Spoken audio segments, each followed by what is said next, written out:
Salut les investisseurs, dans cette vidéo, on va mettre à jour le screener value pour l'Europe, en excluant la France. Alors on commence tout de suite avec les critères de sélection de ce screener. On est sur la plupart des industries, j'ai enlevé celles qui ne m'intéressent pas, biotech, laboratoire pharmaceutique, tout ce qui est rate, banque, assurance, automobile, voilà, ça permet quand même de garder un bon panel de secteurs, tout en limitant ceux qui me semblent être les plus dangereux ou les plus opaques à analyser. Ensuite, les pays qu'on retient, bon, alors, on va avoir la plupart des pays européens, l'Autriche, Belgique, qu'est-ce qu'on rajoute, Danemark, Estonie, Finlande, Allemagne, Grèce, Irlande, Italie, etc. etc. Bon, voilà, il y a la plupart des pays européens, donc de toute façon il y a de quoi faire dans cette liste. On met une market cap de 1 milliard d'euros minimum, histoire d'avoir des dossiers qui sont un peu liquides et puis pour lesquels on aura de la communication en anglais, parce que les plus petites caps, ça va être plus compliqué d'obtenir des informations, donc voilà, on met ce critère un peu de sécurité. Un endettement net qui est maximum à 3 fois la dette nette sur EBITDA, donc ça c'est le critère, on va dire, assez standard, hors télécom, hors voilà, secteur utilities. Ça nous permet de garder des entreprises qui ont un bilan plutôt solide. Un critère de cherté sur la valeur d'entreprise sur EBITDA à 4,5, ce qui est vraiment pas très cher, 4,5, c'est assez bas comme multiple, et un multiple de qualité, on va dire, avec un rendement des capitaux investis d'au moins 10%. Voilà, 10% c'est quand même relativement élevé, sur le screener France je mets une valeur plus basse, mais ici, comme on a un horizon beaucoup plus large, on peut se permettre d'être encore plus restrictif sur la qualité. On y va. Alors, ici, on a plein de doublons parce que en fait, la plupart de ces entreprises, elles ont plusieurs listings sur plusieurs places de cotation. Donc, j'ai pris tout ce qui ressort ici pour les transposer dans ma watchlist. Ça nous donne 10 entreprises. On a RWE, entreprise allemande, ça c'est plutôt la distribution d'électricité, transport d'électricité. Norsk Hydro, Telekom Austria, Aker, on est avec Orubis également, Valier News, Saras, Hog Autoliner, Douglas et Aegean Airlines. Donc on va passer en revue chacune de ces lignes. On va passer en revue chacune de ces lignes avec les différentes métriques qui nous intéressent comme d'habitude. On a le nom d'entreprise, son industrie, la capitalisation boursière en milliards de dollars US. On n'a pas l'information en milliards d'euros, mais bon, on va faire avec. La croissance du chiffre d'affaires en rythme annualisé sur 5 ans. 3 multiples de valorisation par rapport au flux, la valeur d'entreprise sur EBITDA, les price earnings et les price of cash flow, des multiples de valorisation par rapport au bilan, prix sur actif ou prix sur actif tangible, rendement des capitaux investis, rendement des fonds propres, ça c'est plutôt pour les banques, on va plutôt se concentrer ici sur rendement des capitaux investis puisqu'il n'y a pas de financière, la solidité du bilan avec la dette nette sur EBITDA, le rendement du dividende, le rendement de l'actionnaire qui inclut l'éventuelle dilution ou les éventuels rachats d'actions, free cash flow par rapport au bénéfice net pour savoir si le dividende est soutenable à ce niveau avec le payout ratio en termes de bénéfice net. Alors, on commence tout de suite avec RWE, donc société allemande de production, distribution d'électricité, de gaz et d'eau. Donc voilà, c'est une utilities en fait. Large cap allemande, 25,6 milliards de dollars US de market cap, une croissance élevée du chiffre d'affaires en rythme annualisé sur 50 de 13%. Ça me fait penser qu'il y a dû avoir des acquisitions chez RWE, parce qu'on n'est pas du tout sur un secteur qui croît en organique à cette vitesse-là. Valeur d'entreprise sur EBITDA à 3,7, vraiment pas cher. Price earning à 4,9, vraiment pas cher non plus. Toutefois, les free cash flow sont négatifs. Est-ce que c'est alarmant? Ça dépend. Est-ce que c'est ponctuel ou est-ce que c'est récurrent? Si c'est parce qu'il y a une forte dépense en capital ponctuellement, il n'y a pas de problème. Ça se fasse lisser sur les prochains exercices. Et si c'est récurrent, les free cash flow négatifs, l'entreprise va pas pouvoir continuer à verser un dividende à ce niveau, et puis va falloir commencer aussi à rembourser la dette, puisqu'en fait si on a des free cash flow négatifs, on doit s'endetter après pour financer les dépenses en capital, etc. Donc à surveiller. Le rendement actionnaire, en tout cas le rendement du dividende, il est à 3,5, c'est pas mal, mais il y a de la dilution, donc on est à 1,2% de rendement d'actionnaire, ce qui est pas très bon. Donc il y a une forte dilution sur ce titre, dommage. Il est vraiment pas cher payé, mais c'est pas si qualitatif que ça, malgré il y a un bon rendement des capitaux investis quand même, 18,3%, et il n'y a pas trop de dettes. Mais bon, voilà, à vérifier quand même pourquoi il y a de la dilution, ça c'est dommage, et puis pourquoi les free cash flow sont négatifs. Voilà, dommage que ça soit pas si plus qualitatif que ça, parce que les multiples sont quand même assez intéressants. Norsk Hydro, on est sur des mines d'aluminium, on est sur 12,4 milliards de dollars US de market cap, une croissance du chiffre d'affaires en rythme annualisé sur 5 ans de 6,3%, ce qui est correct. Valeur d'entreprise sur EBITDA à 3,2, c'est vraiment pas cher. Les autres multiples sont pas bons par contre, 24,6 en price earning, 78 en price to free cash flow, c'est quand même élevé, ce qui nous fait dire qu'en fait il y a un problème de conversion de l'EBITDA en bénéfice net ou en free cash flow. Donc il faut aller voir dans le compte de résultat où est-ce que ça se produit, pourquoi c'est aussi bas. Mais si on regarde le rendement des capitaux investis, ils sont très élevés, 26%, et une dette nette qui est quasiment nulle, à 0,3 fois la dette nette sur EBITDA, avec un dividende qui est à 3,4%, donc c'est intéressant, un rendement actionnaire qui est à 4,5%, pas mal, mais attention, donc le payout ratio il est à 87%, les bénéfices nets sont bien plus élevés que les free cash flow, donc en fait le dividende est versé à crédit, et même les rachats d'actions sont faits à crédit, donc pas excellent. L'allocation du capital, ça peut ne pas être un problème si on est ponctuellement dans cette situation avec des free cash flow bas, mais le payout ratio il est en termes de bénéfices nets, il a l'air haut, donc est-ce qu'il y a un problème? En fait il faut clarifier ça, quoi. Pourquoi les bénéfices nets et les free cash flow sont aussi bas par rapport à l'EBITDA? Où est le problème? Et si c'est un problème conjoncturel, pas de souci, on peut s'intéresser à l'entreprise, et si c'est structurel, attention, il y a danger.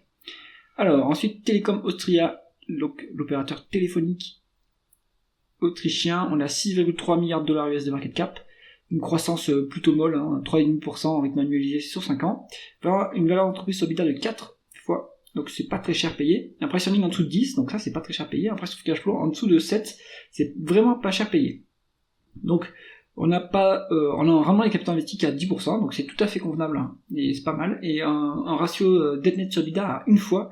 Les opérateurs téléphoniques, notamment par exemple on peut regarder Orange, etc., ils sont endettés à des niveaux bien plus élevés que ça, donc pas si mal pour ce petit opérateur téléphonique. Un rendement du dividende à 4,5, donc ça c'est intéressant, classique chez les télécoms. Un rendement actionnaire qui est à 3,9%, ça veut dire qu'il y a un peu de dilution malheureusement sur le dossier. Toutefois, le payout ratio est à 38% à l'heure actuelle, mais les free cash flow sont 50% plus élevés que les bénéfices nets, donc on n'est pas à ce niveau-là des payout ratio, on est plus bas, donc ce qui veut dire aussi que le dividende pourrait augmenter, ou que le groupe a au moins les moyens de faire des rachats d'actions pour compenser la dilution. Donc à voir ce qu'ils font sur l'allocation du capital, mais de ce que je vois ici, c'est un dossier qui peut être intéressant d'un point de vue value, c'est pas si mal à mon avis, ce petit dossier. Ensuite on est sur Aker. Aker, c'est de l'upstream pétrolier, donc développement de champs pétroliers, donc et mise en production de champs pétroliers. On est sur le market cap de 4,4 milliards de dollars US. Il y a une décroissance en rythme annualisé sur 5 ans. Ça peut penser à des désinvestissements, vu ce niveau. Donc peut-être que l'entreprise a scellé des actifs, c'est pour ça que le chiffre d'affaires a brutalement baissé. Donc il faut aller regarder ça en détail. Une valeur d'entreprise sur EBITDA de 11,6. Ça c'est trop élevé, c'est trop élevé par rapport à nos critères. D'ailleurs, ça me fait penser que le dossier n'aurait peut-être pas dû sortir dans les critères, mais bon, à vérifier. Donc là, on est sur un niveau qui est quand même un peu cher payé pour une entreprise qui a un rendement des capitaux investis qui est un peu faible. Donc non, ce dossier est pas très qualitatif. Ensuite, Aruby, on est sur de la production de cuivre. On est sur 4,2 milliards de dollars de market cap, 7,6% de croissance du chiffre d'affaires en rythme annualisé sur 5 ans, donc ça c'est pas mal. Une valeur d'entreprise sur EBITDA de 4,2, un price earning de 6,6 et par contre un price to cash flow à 50. Donc il y a un problème sur les free cash flow. Comme d'habitude, est-ce que c'est une dépense en capital importante? Est-ce que c'est un phénomène ponctuel? À vérifier. Si c'est ponctuel, il n'y a pas de problème. Si c'est récurrent, là il y a plus de problèmes sur ce dossier. Mais on a même des décotes sur actifs tangibles. On a 20% de décotes sur actifs tangibles. Donc ça ramène une marge de sécurité sur le dossier, donc ça c'est vraiment pas mal. Un rendement des capitaux investis à 10,7%, donc bonne rentabilité opérationnelle. Un léger dividende qui est payé à 1,68%, il y a un peu de dilution mais rien d'extraordinaire. On est sur un payout ratio de 10%, mais les free cash flow sont quand même presque 10% plus bas que les bénéfices nets, donc en fait ce dividende il est versé à crédit. À noter qu'il n'y a pas de dette non plus sur le dossier. Donc c'est pas si mal ce petit dossier. On va vérifier juste pour les free cash flow, mais on est sur un bon petit dossier, cyclique quand même. Donc ouais, c'est intéressant. Ensuite, Valenius, on est sur transport maritime, donc elle est déjà ressortie dans le screener, donc elle continue à être sous-évaluée par le marché à mon avis. On est à 3,7 milliards de dollars US de market cap, une croissance du chiffre d'affaires en rythme annualisé sur 5 ans de 6,3%, valeur d'entreprise sur EBITDA de 3, donc c'est vraiment pas cher payé par rapport à l'EBITDA des 12 derniers mois. Après on ne sait pas pour les 12 prochains mois, mais on ne peut pas prévoir la croissance. Un price earning de 3,8, un price to free cash flow de 2,4. Bon ça, vous achetez Valenius en 2 ans et 3 mois de... Ouais, 3 mois si on peut dire. 2 ans et 4 mois peut-être de free cash flow, vous avez remboursé votre position. Donc franchement, il y a quand même une bonne marge de sécurité sur ce dossier. Vraiment les capitaux investis à 19% en plus, on est vraiment exceptionnel, hein, donc, mais ça c'est classique, hein, on est sur le haut de cycle, on va le voir pour Autoliners, on est sur quand même un haut de cycle sur le fret maritime qui est incroyable, hein. Donc ces entreprises en profitent bien. Une dette nette sur EBITDA de 1 fois, donc ça c'est pas très lourd comme dette, c'est bien. Un rendement du dividende à 1,4 et un rendement d'actionnaire à 13,14. Ça c'est pas mal, hein, parce que le dividende c'est moins efficient que les rachats d'actions, donc le management préfère rendre le cash aux actionnaires via des rachats d'actions massifs, 13%. C'est assez massif en termes de rendement de l'actionnaire, donc on a en plus un payout ratio qui est à 50%, ouais, avec des free cash flow plus élevés que les bénéfices nets, donc le groupe a les moyens quand même de verser ce dividende et de faire ses rachats d'actions. Donc Valenius, pas mal, hein. Saras SPA, alors ça c'est un opérateur de raffinerie italien, on est sur 1,7 milliard de dollars US de market cap, 2% de croissance du chiffre d'affaires en rythme annualisé sur 5 ans, une valeur d'entreprise sur EBITDA de 2,6, c'est vraiment pas cher, 5,2 fois les bénéfices des 12 derniers mois. Et, par contre, il y a un problème de free cash flow, parce qu'on a 26 fois les free cash flow, attention, donc à vérifier si c'est ponctuel. On a un rendement des capitaux investis à 19,5, c'est vraiment incroyable comme niveau, et un endettement net sur EBITDA à 0,3, donc quasiment pas de dette, un lourd dividende, 9% de dividende, avec des légers rachats d'actions, avec un rendement d'actionnaire qui est supérieur à 9%. Donc ça c'est pas mal. Le payout ratio il sort à 47%, mais les free cash flow sont plus bas que les bénéfices nets, donc en fait on a payé le dividende à crédit, hein, donc il faut bien savoir ça. Ensuite, Douglas AG, donc là on est sur du détail de cosmétiques allemand, on est sur 1 milliard 300 millions de market cap, 4,4 fois la dette nette sur EBITDA. Alors il n'y a pas la croissance du chiffre d'affaires. Non, il faudra aller voir en détail sur le dossier. Je pense que c'est une croissance plutôt stable, hein, de toute façon sur les cosmétiques en Europe. Un price earning de 9,6, on est en dessous des 10, qui est pas mal, hein, donc on est quand même value sur ces multiples. 2,2 fois les free cash flow, donc là c'est vraiment pas cher en termes de free cash flow. Rendement des capitaux investis à 11,3, excellente rentabilité. Un peu de dette, mais rien de significatif. 1,4 fois l'EBITDA en dette nette. Et alors il y a un rendement négatif de l'actionnaire, donc ça il va falloir clarifier. Est-ce qu'il y a une augmentation de capital massive? Est-ce que c'est un bug de l'outil? À voir de plus près. Et on a des free cash flow plus élevés que les bénéfices nets, ce qui explique le price of free cash flow beaucoup plus élevé. Donc ce dossier-là, allez voir de plus près parce qu'il y a quand même des métriques qui sortent pas et en plus des valeurs qui me semblent un peu aberrantes. Mais si on s'en fie en tout cas à la valorisation et à la rentabilité, on est sur deux critères complètement value ici, hein, quality value même. Et enfin, on conclut sur Aegean Airlines. Donc là, on est sur un opérateur aérien grec. Donc le secteur est quand même très difficile, hein. Le secteur aérien, en général, il vaut mieux éviter. On est sur 1,2 milliard de dollars US de market cap, 6,3% de croissance du chiffre d'affaires en rythme annualisé sur 5 ans. Des multiples qui sont tout à fait value, hein. 4,6 fois en valeur d'entreprise sur EBITDA, 8,8 en price earning, 4,2 en price to cash flow. C'est vraiment pas cher.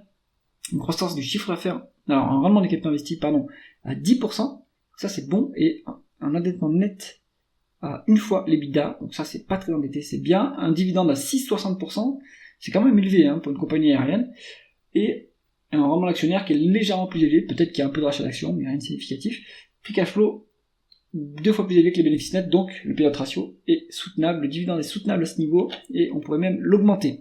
Alors, si on s'en fie qu'à une analyse quantitative, qu'est-ce qui est intéressant dans la liste? Si on veut tous les critères, c'est-à-dire valorisation, rentabilité, équivalence, free cash flow, bénéfice net, éventuellement dividende, la meilleure, à mon avis, ça pourrait être Télécom Austria, hein, elle est pas mal, hein, franchement. En plus, on est sur un secteur stable, sans trop de problèmes, elle est vraiment pas chèrement valorisée, il y a un dividende, donc ça peut être pas mal. Ensuite, on peut aller sur Valenius, hein.